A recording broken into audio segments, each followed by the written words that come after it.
La cabra que caminaba por los cables.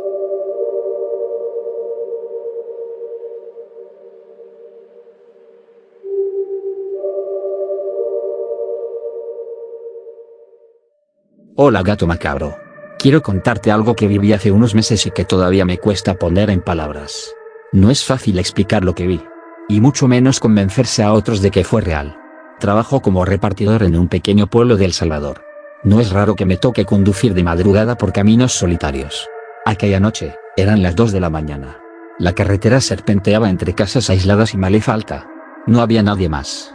Lo único que escuchaba era el motor de mi camioneta. Fue al dar una curva que la vi. A lo lejos, iluminada por una lámpara débil de poste, una figura humana avanzaba lentamente. Parecía un anciano encorvado, con ropa oscura y un sombrero gastado. Caminaba despacio, arrastrando los pies. No sé por qué, pero sentí un impulso de frenar y ofrecerle un aventón. En pueblos como el mío, no es raro encontrar a gente que regresa a casa a pie después de una larga jornada. Sin embargo, mientras me acercaba, algo comenzó a incomodarme. Aquel anciano no caminaba hacia un destino visible, sino que se dirigía directamente a un poste de luz. Me pregunté si acaso vivía cerca o si quería descansar apoyándose en él. Pero entonces, hizo algo que me dejó sin aliento, comenzó a treparlo. Con una agilidad imposible, como si fuera un insecto, escaló el poste con movimientos extraños, como si estuviera acostumbrado a hacerlo. No hubo esfuerzo aparente. Era como si ese poste fuera una simple escalera para él. Instintivamente, reduje la velocidad. Mis luces lo iluminaron mejor y lo que vi a continuación nadie me lo va a creer, pero así pasó. Cuando alcanzó la parte más alta, ya no era un anciano. En su lugar, una cabra oscura, con un pelaje áspero y ojos brillantes, se aferraba a la estructura metálica. No sé cómo explicarlo. Era una cabra.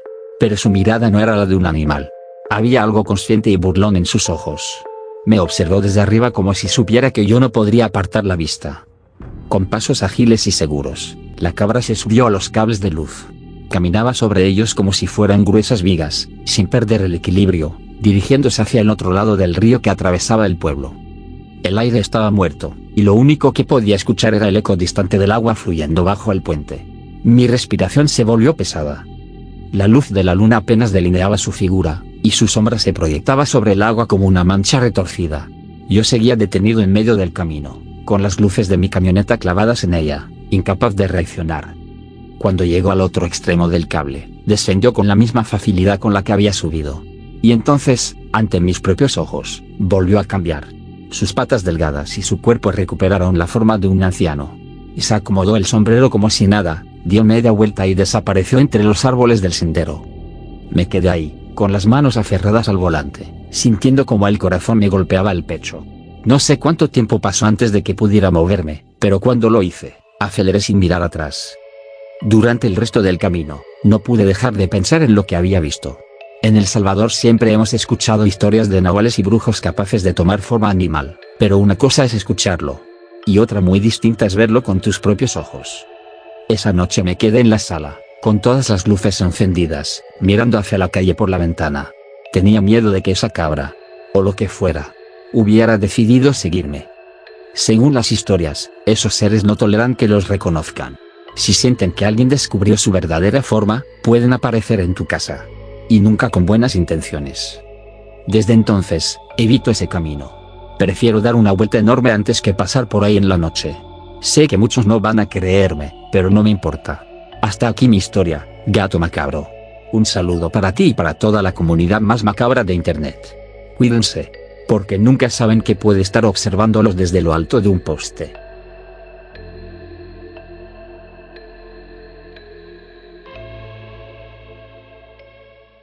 El charro y los toros negros.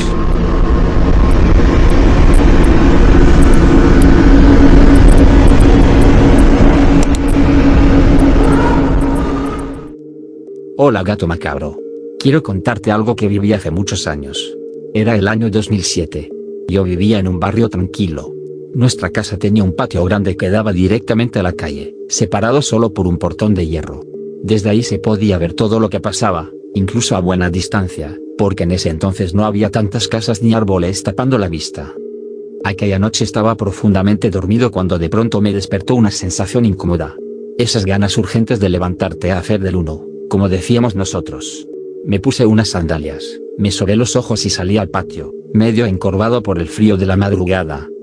Mientras estaba en lo mío, comencé a escuchar un sonido lejano. Pensé que era mi imaginación, un ruido confuso que se mezclaba con el murmullo del viento. Pero poco a poco empezó a tomar forma, era el tropel de un caballo. Ese golpeteo repetitivo, se escuchaba cada vez más cerca. Me quedé quieto, mirando hacia la oscuridad, esperando ver quién cabalgaba a esas horas. El sonido aumentaba de intensidad y lo que me extrañó fue que no había ningún otro ruido, solo el golpeteo de los cascos. Fue entonces que vi una silueta acercándose por la calle. No encendí ninguna luz, pero la claridad tenue de la luna me dejó distinguirlo, un charro montado en un imponente caballo negro. El hombre vestía completamente de negro, el caballo avanzaba con paso solemne, lo que vi detrás, sin duda era lo más llamativo, un grupo numeroso de toros, todos negros, siguiendo al charro en perfecto silencio. Ninguno mugía, solo se movían, siguiendo al jinete como si estuvieran hipnotizados. El pavimento no temblaba bajo sus pezuñas, y el único sonido era el del caballo. No sentí miedo de inmediato, más bien una extraña curiosidad que me mantuvo clavado en mi lugar, observando. Mi mente trataba de buscarle lógica. Tal vez era algún ganadero llevando a sus toros, aunque no tenía sentido. El charro pasó frente a la reja sin mirarme, con la mirada fija al frente, como si estuviera siguiendo un destino muy claro. Y en ese momento noté algo que me hizo estremecer. Ninguno de los animales tenía reflejo en los ojos. No sé cuánto tiempo estuve viéndolos pasar, pero en un instante algo cambió dentro de mí. Una sensación extraña, un miedo que nace en el estómago y sube hasta el cuello, me hizo reaccionar. Un instinto muy primitivo me dijo que debía entrar a mi cuarto. Sin apartar la vista de la calle, retrocedí lentamente hasta la puerta. La cerré con cuidado y fue entonces que lo escuché, un silbido. De esos que alguien hace para llamar a otra persona. Parecía atravesar las paredes. Sentí como si me silbaran directamente al oído, aunque yo estaba ya adentro. En ese instante, un miedo muy profundo se apoderó de mí. La piel se me erizó, como si mi cuerpo reconociera un peligro antes que mi mente. No quise mirar por la ventana, los toros se habían detenido frente a mi casa. Me senté en la cama, tratando de calmar mi respiración, pero el silbido continuó unos segundos más. Luego, silencio absoluto. Afuera no se escuchaba nada, durante horas no pude dormir. Me quedé con la imagen grabada en la mente. Con el paso de los días, intenté encontrar una explicación. Pregunté a algunos vecinos si habían visto pasar un charro con toros esa noche, pero nadie supo decirme nada. Algunos se rieron, otros me recomendaron no andar en la calle a esas horas. Uno de ellos me contó que, según las leyendas, cuando ves a un charro completamente de negro acompañado de animales oscuros, en realidad estás viendo al mismísimo diablo llevándose las almas de los que han hecho pactos con él. Nunca confirmé si lo que vi era eso, pero no quiero volver a escuchar ese silbido. Mira. ¿Qué es? Mira. ¿Qué es eso, güey? ¡El charro negro, compa! Cuando mi madre muerta tocó a mi puerta.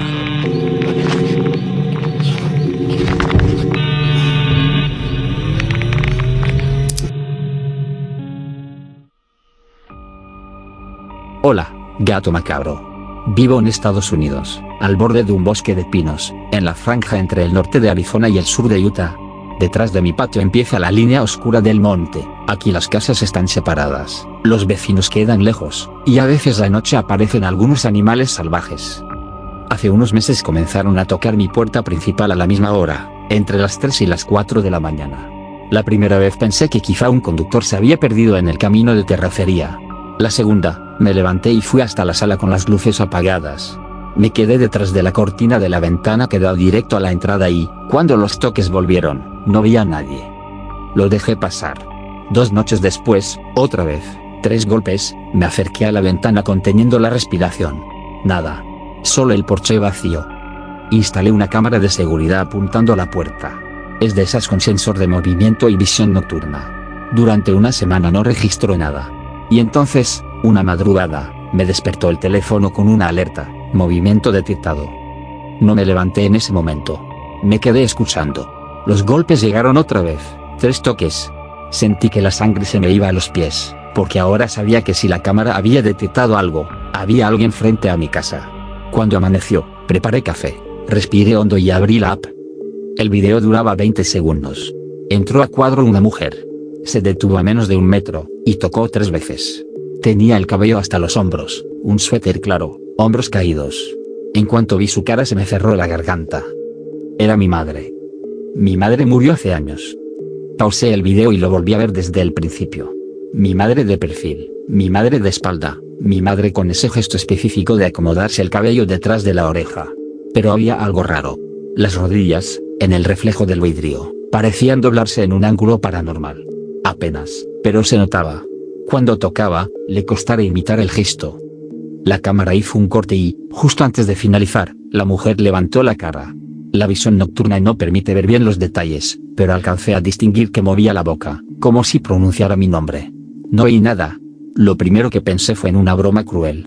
Luego recordé una frase de mi madre, cuando hablábamos de la muerte. Yo le decía que la necesitaba para siempre. Ella sonría con su ironía tranquila y me contestaba: si me muero primero, vendré a visitarte, hija. Guardé el teléfono y me fui a trabajar como si nada. Por la tarde le enseñé el video a una amiga que creció no muy lejos de territorio navajo. Me escuchó sin interrumpirme, lo vio 2 veces, y al final me dijo muy seria: no abras. Puede ser un skinwalker. Imitan a los que amas. Dicen tu nombre. Para que les abras la puerta. No dormí bien esa noche.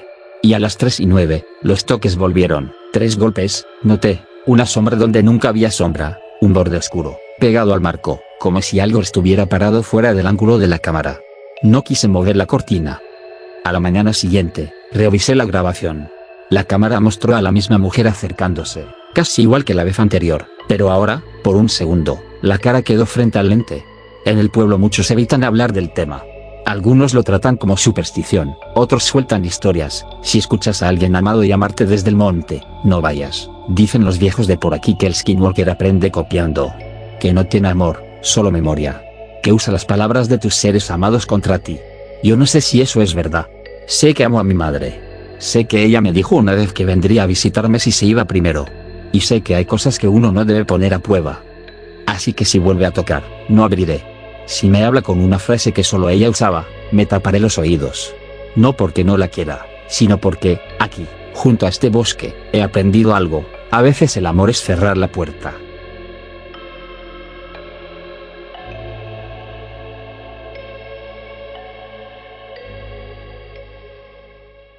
La mujer que corrió en 4 patas.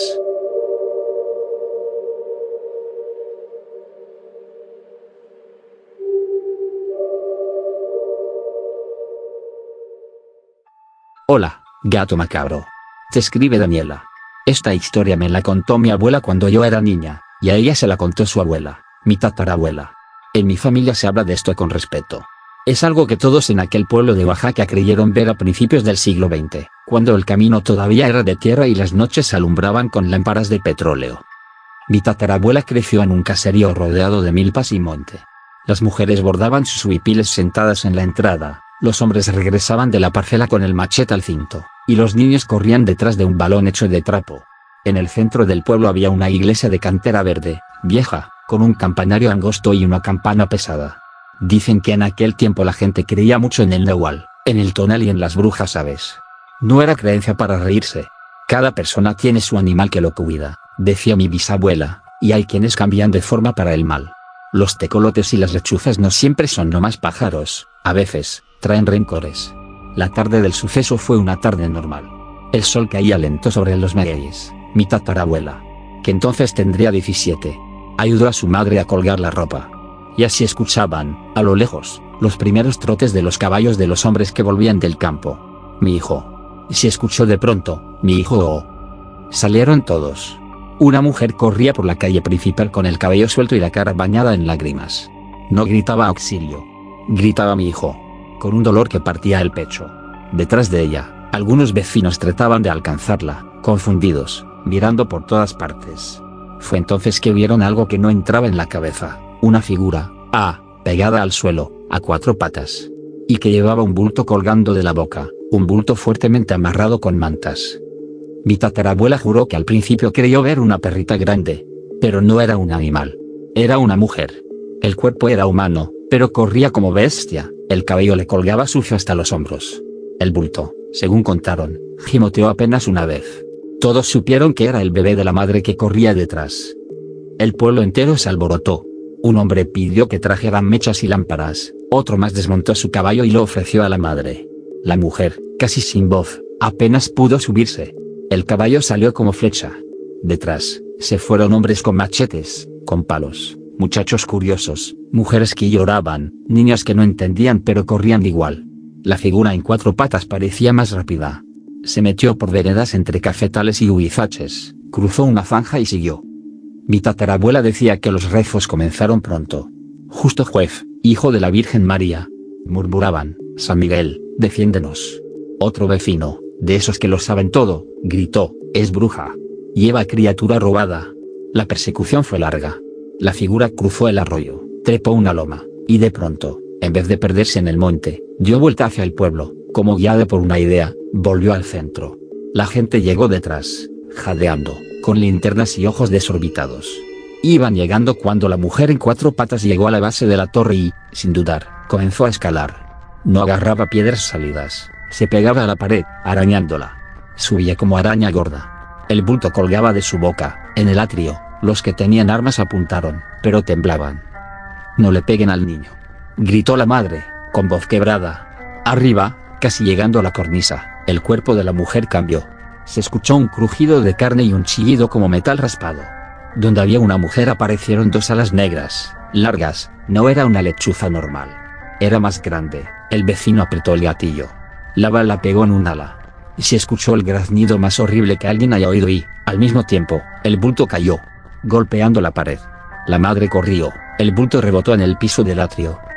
La madre recogió a su niño, lo apretó contra el pecho y se dobló con él en los brazos.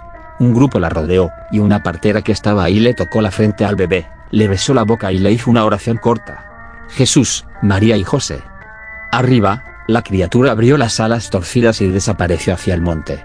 Algunos dicen que dejó plumas negras pegadas en las piedras. El vecino que disparó cayó de rodillas y comenzó a llorar. Mi tatarabuela dice que, a veces, lo bueno y lo malo van en el mismo disparo. Llevaron al bebé a la casa de la partera. Le sobaron el pecho con aceite, le pusieron paños tibios, le cantaron bajito. La madre no soltó a su hijo ni para tomar agua. Pero perdió la vida al amanecer, cuando el gallo cantó. Las campanas sonaron, y todo el pueblo se vistió de negro. Mi tatarabuela siempre se detenía aquí para respirar. Ella contó que la señora Eulalia vivía sola, no lejos del camino. Era mayor. Vendía hierbas para el dolor, loción para el mal de ojo, y té para el frío de los huesos. No iba a misa, pero llevaba flores el día de los muertos. Una mañana, no abrió su puerta. No contestó.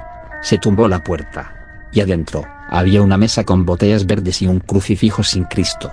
En la cama estaba ella, acostada de lado, con la blusa pegada al cuerpo por el sudor. Tenía un agujero oscuro a la altura del brazo izquierdo, muy cerca de la axila. Nadie dijo la palabra, pero todos la pensaron. La vieja Rosa cerró los ojos de la muerta, le puso 2 monedas en los párpados y rezó, que Dios te perdone lo que hiciste como mujer y como ave. Se pidió discreción. No se diga mucho. No traigamos más mal. Pero los secretos en los pueblos son pájaros sin jaula. En el velorio del bebé, la madre no lloró. Se quedó sentada con los ojos secos, con un rebozo negro que le cubría la mitad de la cara. La partera puso al niño en una cajita de madera con flores de cempasúchil tempranas y una cruz de carrizo. En voz baja, se dijo que había que cortar cualquier hilo que lo atara a la criatura que se lo llevó, para que el pequeño pudiera cruzar. La vieja Rosa, con sus manos ásperas, pasó un manojo de estafiate por encima de la cajita. Yo he vuelto a ese pueblo ya de grande. La iglesia sigue ahí, con su campanario de cantera verde. Pregunté por la tumba del bebé y un señor me indicó el panteón. Llevé flores y encendí una veladora. Mi abuela, ya grande, repetía la historia con palabras sencillas. No es para que le tengas miedo al monte, es para que le tengas respeto, decía mi abuela. Quise contarte esto, gato macabro, como me lo contaron. Tal como viaja en mi familia desde hace más de un siglo. En Oaxaca, dicen, la brujería y lo sagrado comparten pared. Ojalá estas palabras sirvan para honrar al pequeño que no llegó a ver otro amanecer. Me despido deseándote algo bueno, que sigas creciendo, que tu canal no se apague y que pronto llegues al 1.000.000 de seguidores. Estas historias tienen que seguir contándose.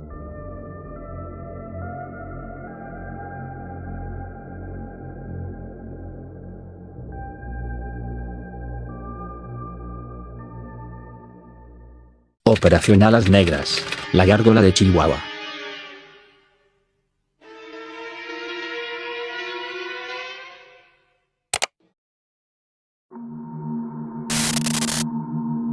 Hola gato macabro. Soy mexicano. Fui miembro de la Marina Armada de México. Y aunque cargábamos con el orgullo de ser hombres rudos, de carácter de hierro, con entrenamiento físico y mental para enfrentar situaciones extremas, y armas de alto poder, aprendimos a respetar algo que no aparece en los manuales, lo que no es humano. En nuestras misiones en tierra y en alta mar vimos cosas que no entran en los reportes oficiales. Encuentros con presencias, con entidades, con fenómenos que nos dejaban helados aun cuando afuera rugían los motores o tronaban los disparos. Cada misión tenía su bitácora, y en ellas registrábamos lo táctico y lo inexplicable. Pero esas bitácoras siempre terminaban confiscadas por los oficiales de alto rango. Se nos ordenaba no hablar en público, guardarlo todo clasificado, decían. Y ya, las Fuerzas Armadas toman muy en serio lo paranormal. Guardan archivos, muchos, pero esa información queda reservada. Lo que voy a contar pasó en Chihuahua, cerca de la Junta, en 2015. Nos enviaron como apoyo a un operativo, junto con ejército y policías estatales. La instrucción sonaba rutinaria: robo de ganado, reportes de animales degollados, gente asustada. Pero el parte tenía una línea marcada con pluma roja. Zona rural. Mujer reporta que algo se llevó a su bebé. No decía lechuza. No decía hombre. Decía algo. La nota era fría. Pero cuando llegamos al poblado supe que esa palabra había sido la única honesta. La señora que hizo el reporte se llamaba Mariela. Vivía en una casa de bloc con techo de lámina a un costado del camino de terracería. Tenía los ojos hinchados, secos de tanto llorar. Nos recibió con la manta del niño entre las manos. La manta estaba rota, como si la hubiera jalado un filo con vida. Nos contó que la noche anterior escuchó un golpe en la ventana. Pensó que el viento había aventado una rama. Cuando se acercó, vio la sombra. Dijo que la ventana respiró, antes de quebrarse hacia adentro. Y que algo metió unas manos largas y pálidas, como de hombre, pero con uñas gruesas. El vidrio cayó sobre la cuna. Ella gritó y estiró los brazos. Pero aquello ya había tomado al bebé. Se lo llevó volando. Repitió, sin voz, apuntando hacia el monte. El teniente a cargo quiso mantener todo en el plano civil. Revisar primero las posibilidades. ¿Un coyote? ¿Un ave grande? ¿Un secuestro encubierto? Se ordenó un perímetro y se diseñó una ruta de vigilancia con 2 UMVs y una Cheyenne. Yo fui asignado al equipo de reconocimiento con visor nocturno, un dron de patrulla y la térmica. La primera noche solo encontramos ovejas degolladas, 3 cuerpos tendidos en un potrero con el cuello abierto de lado a lado, y una segunda incisión atrás, a la altura de la cola. El corte era limpio. No había huellas claras de pisadas. La segunda noche subimos el dron. El operador, Méndez, me dijo: hay algo en el techo del establo. Lo vi por la pantalla, una figura encorvada, muy quieta. Cuando giró la cabeza, los ojos devolvieron un brillo rojo. Méndez soltó un «no mames». Y entonces, como si hubiera escuchado el comentario a través del zumbido del dron, la cosa se puso de pie. No levantó las alas como un ave normal, sino que las desplegó desde atrás como una membrana doble. Por radio. El teniente dijo: todos atentos. Tenemos contacto. Corrimos hacia el establo. Cuando abrimos la puerta, solo vimos polvo y un movimiento alto. Arriba. Sentimos el golpe del viento antes de que la sombra cayera, rozando el techo de lámina. Fue rápido. Solo vi un perfil de cráneo abultado, una frente grande y velluda, una cara cubierta de pelo oscuro, y esos ojos, como derrame reciente, inyectados. Fuego no letal primero, ordenaron. Disparamos proyectiles de goma. La criatura dio un salto lateral con una facilidad que no he visto en ningún humano. Escaló la torre de luz. El techo de lámina vibró. La criatura voló bajo, rozando el camino, y se metió entre los postes. Nosotros fuimos detrás. La persecución duró más de 15 minutos. El dron perdió señal, como si una mano invisible lo hubiera pasado por un imán. La sombra se posaba en los postes. Nos miraba. Se dejaba ver. Y cuando creíamos tenerla acorralada, bajaba en picada sobre la valla del potrero, como si quisiera que corriéramos hacia donde ella quería. A ratos, juro que escuché un chillido, no como el de un ave, más bien como un alambre tenso rompiéndose. Al llegar a un puente, la cosa nos bloqueó el paso. Estaba encorvada en medio del puente. Era alta, por lo menos 2 metros. De cerca se le veía mejor la cara. No era un pico. Era un rostro cubierto de vello, con uñas gruesas que tocaron el parabrisas del copiloto 3 veces, como si estuviera probando la dureza del cristal. Eso bastó para que todos olvidaran el fuego no letal. El teniente gritó retirada controlada. Y los conductores metieron primera. Nos siguió, volando a la altura de las ventanas. Siempre del lado del copiloto. Se asomaba. Golpeaba el vidrio con los nudillos. No voy a mentir. Lloré de rabia y de miedo. Entramos a un camino angosto flanqueado por ocotes. El convoy estuvo a punto de chocar cuando la criatura bajó tan cerca y nos golpeó por completo. El parabrisas del primer Humvee se estrelló en una telaraña de grietas. El conductor giró para no salirse. Y la Cheyenne nos pegó por detrás con un golpe. Bajamos rápidamente y disparamos. 2 impactos sonaron huecos. La criatura se echó hacia atrás con un aullido. Y en un segundo ya no estaba. Solo dejó una línea de garras marcadas en el cofre. Regresamos a la casa de Mariela casi al amanecer. El cuarto del bebé seguía desordenado. El padre del niño nos miró con rencor. Como si hubiéramos sido nosotros quienes trajimos la sombra. Les preguntamos una vez más si tenían algún enemigo. Si habían escuchado ruidos raros las noches previas. Mariela dijo que desde una semana antes algo raspaba el techo. Y que a veces el gato se quedaba viendo la ventana. Tieso. Con el pelo erizado. Montamos un puesto de observación. 2 hombres arriba. 2 abajo. Y el resto en los vehículos. La tercera noche. De vuelta en la base. Nos quitaron la bolsa. Nos pidieron los visores. Las tarjetas de memoria. El dron. Todo. Un coronel que no conocíamos nos formó en la sala. Habló con voz tranquila. Se agradece el desempeño. El incidente será evaluado por otras áreas. De aquí no sale nada. La señora Mariela nos llevó café al último día. No sabía si darnos las gracias o echarnos.